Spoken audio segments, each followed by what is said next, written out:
আসসালামু আলাইকুম। কেমন আছেন সবাই? আশা করি ভালো আছেন।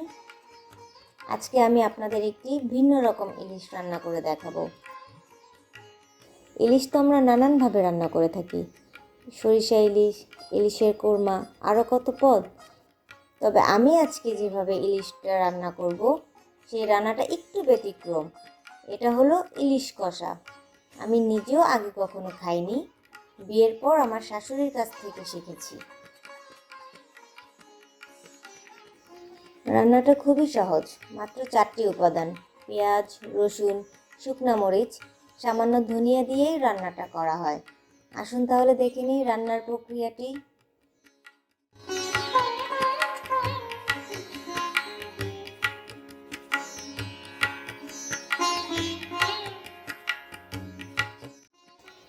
প্রথমে আমরা একটি পাত্রে 1/4 কাপ তেল দিয়ে দিলাম।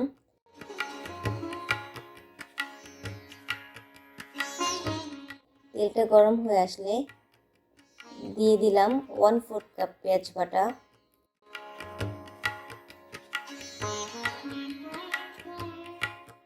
পেঁয়াজটা ভালো করে ভেজে নিতে হবে।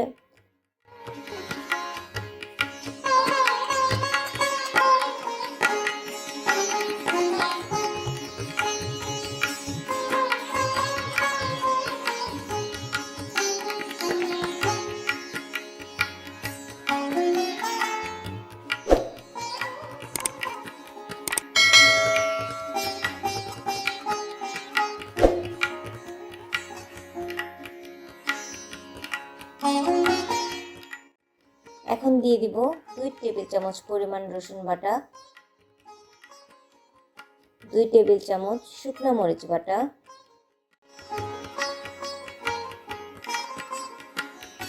হাফ চা চামচ ধনিয়া গুঁড়া ও লবণ স্বাদ মতো।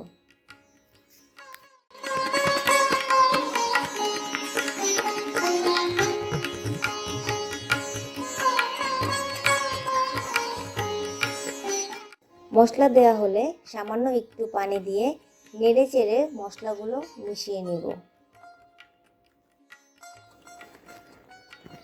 আমি মরিচ ও রসুন পরিমাণে একটু বেশি দিয়েছি। যেহেতু আমি খুব বেশি রকমের মশলা দিব না, তাই মরিচের ঝাল ও রসুনের ঘ্রাণই এই ইলিশ কষা রান্না করার বিশেষত্ব।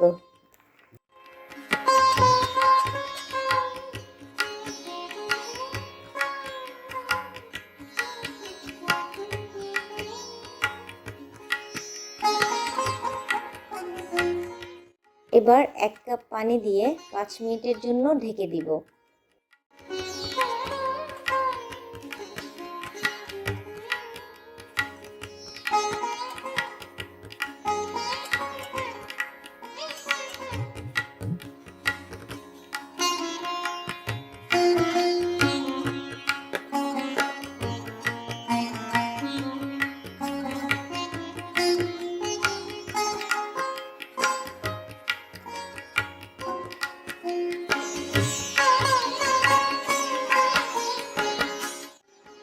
মশলাগুলো যেন নিচে লেগে না যায়, তাই মাঝে মাঝে একটু নেড়ে দিতে হবে।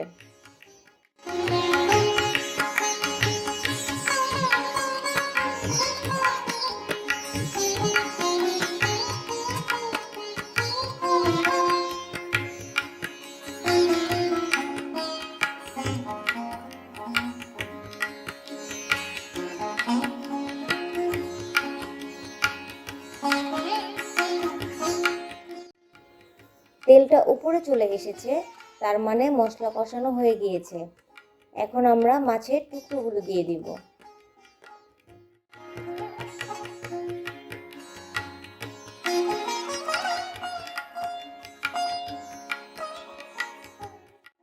এখানে আমরা 6 টুকরা ইলিশ মাছ নিয়েছি। মাছের টুকরোগুলো দিয়ে দিয়েছি।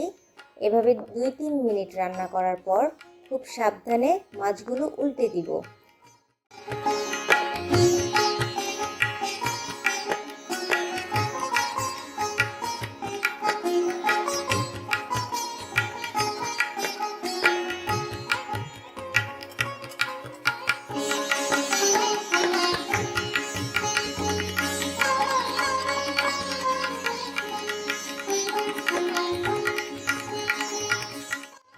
এখন ঢাকনা দিয়ে আরও 3 মিনিট রান্না করব।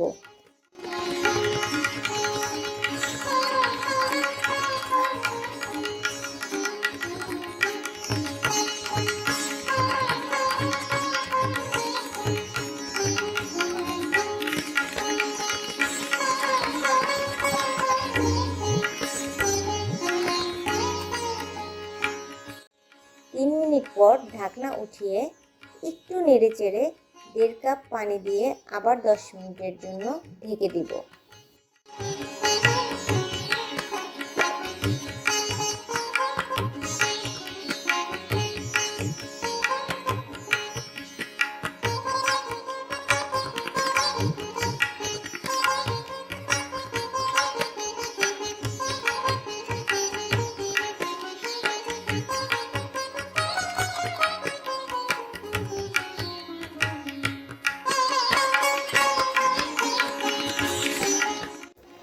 এই 10 মিনিটে মাঝে মাঝে মাছগুলোকে নেড়ে দিতে হবে। নাড়ার জন্য আমি কোনো খুন্তি বা চামচ ব্যবহার করছি না, যেহেতু আমি মাছগুলো ভেজে নেইনি।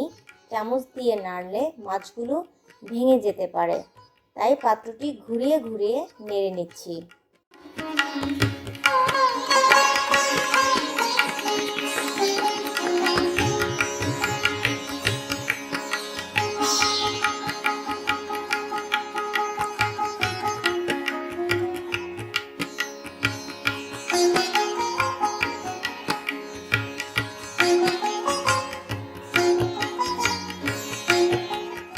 আমার রান্না হয়ে গিয়েছে, মাছগুলো একটি বাটিতে নামিয়ে নিব। হয়ে গিয়েছে আমার মজাদার ইলিশ কষা।